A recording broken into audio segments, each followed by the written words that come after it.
Welcome to Wednesday Wisdom.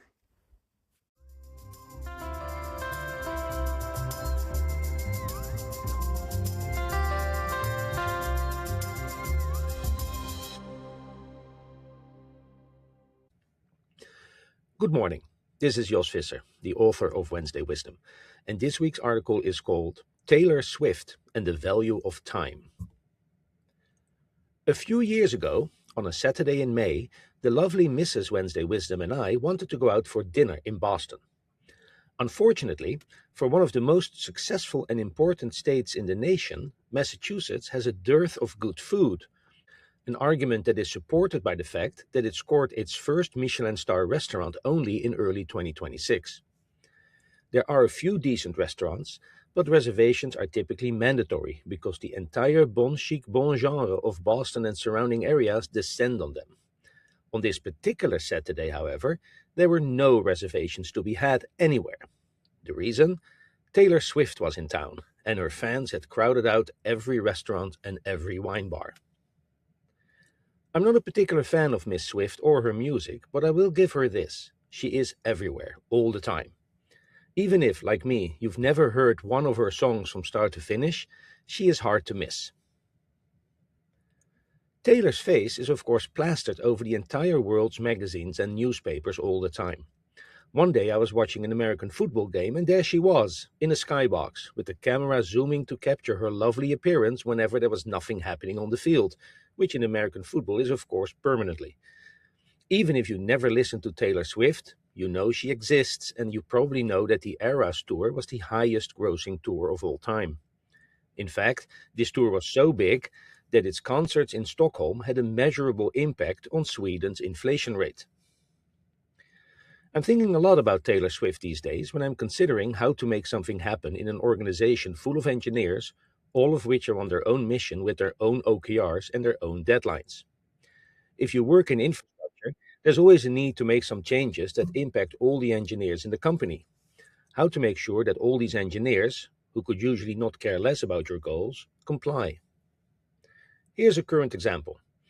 I'm working on infrastructure security these days, and it would be a significant value add to my life if every service in the company would automatically deploy whenever there are changes. Unfortunately, this is very difficult to achieve safely, as it requires a robust deployment infrastructure with great integration tests, automatic canary validation, and careful design and implementation of the service so that it can not only automatically roll forward, but can also, again automatically, roll back if the new version is not as amazing as we need it to be. All of this, of course, requires the help from the engineering teams who develop and are ultimately in charge of the services we're talking about. But how to get them to do this work? To start with, this requires executive backing. Without explicit support from senior managers in the company, you will not get anything done because engineers would be foolish to spend significant amounts of time on something that the people ultimately in charge of their compensation and continued tenure at the company are not supportive of.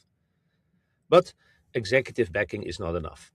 Most executives have no clue about what is going on down there where the rubber meets the road, and they always support many more initiatives than there is time in the day to work on.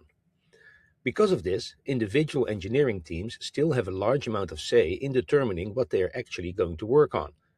The company more often than not offers them a smorgasbord of different things to work on, and engineers, with the help of their direct managers, pick and choose how to make sure that they work on your important thing. You will typically have no problem getting people to work on your program if the work is inherently interesting or sexy. A few years ago, I led a drive to convert a large system we were working on from Python to Rust, and there was no shortage of interest to work on this because Rust is cool. In fact, I explicitly pitched the rewrite as an opportunity to attract internal talent to our teams because of the widespread interest in working with this new and hot programming language. But what if the work you want people to do is not sexy, but just important? The good news here is that you can still get people to work on this because there are, fortunately, more than enough people willing to work on unsexy but important things, because they have an intrinsic motivation to make things better. There is a challenge though. Lots of things are important. How to make sure that people are working on your important thing. This is where Taylor Swift comes into play. Your program of work, like Taylor, needs to be everywhere, all the time.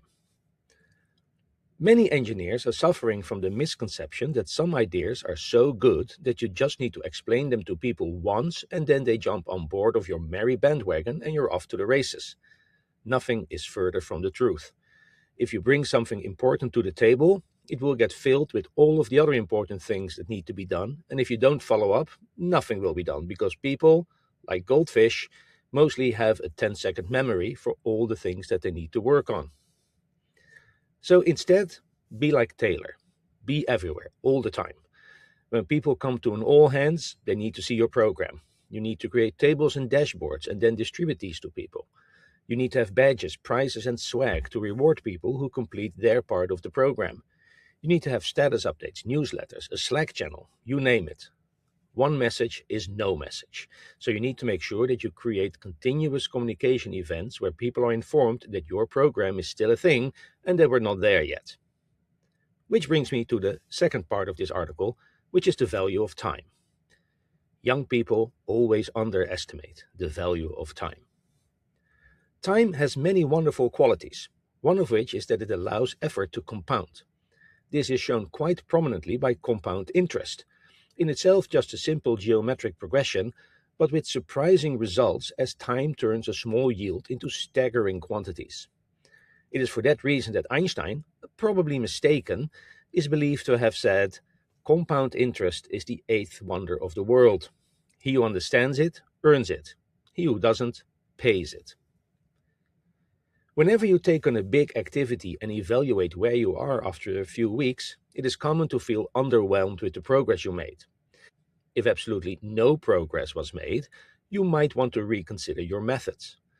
But if, what is more likely, at least some progress was made, my advice is to keep hacking at it. Just as $100 in a savings account might have grown only to a measly $105 after 1 year, the real progress happens when you stick with the program and let the small increases of value you make compound into, eventually, staggering results. There are few, if any, overnight successes. My own employer, OpenAI, started in 2015, but it was not until the launch of ChatGPT in 2022 that it became an overnight success. Same for your program. You need to be like Taylor Swift, everywhere all the time, and keep at it for weeks, months, or years, depending on the mission, to get anything done. One thing that continued investment over time gives you is that it deepens the conviction of the people who need to work with you that this is something that is really important and needs to be done. Here I would like to retell a story from an earlier Wednesday Wisdom. In the 2nd century before the Common Era, the Roman Republic was vying for dominance of the Mediterranean with Carthage. A few wars had been fought and which Rome mostly prevailed, reducing Carthage to a small but still wealthy territory in what is now northeastern Tunisia. The Roman senator Cato the Elder was of the opinion that Carthage should be definitively beaten, to which end he steadfastly and at every opportunity mentioned "Ceterum censeo Carthaginem esse delendam," which means, furthermore, I think that Carthage must be destroyed. In fact, he ended all of his Senate speeches with this line, even when the speech was about something else altogether. Finally, in 146 BCE, Carthage was razed by the Romans and its entire remaining population was sold into slavery. This is a good example of what I'm talking about. You could mention it once as something important that needs to be done, and people might even agree with you, but nothing will be done. Other matters take priority and people forget about it. But Cato kept at it and continued his program until everyone was convinced and he got the results he wanted. I've been to the spot in what is now Tunisia where Carthage once stood, and let me tell you, there is literally nothing to see. Of course, this requires significant perseverance and stamina. Toiling through the program while you're not seeing any results can be disheartening, and it might even lead you to lose your executive backing. But there's nothing to be done about it, other than to continue to work on it smartly and steadily. This is one of the things you can learn from Microsoft. When Windows 1.0 was released, it wasn't great, and consequently it wasn't very successful. But they persevered and created Windows 2.0. Still not great. They created Windows 2.1, also known as Windows 286 and Windows 386, which used some of the then advanced features of more modern CPUs like memory protection and virtual memory. Still not awesome, but you might have been excused for thinking that this was potentially going somewhere.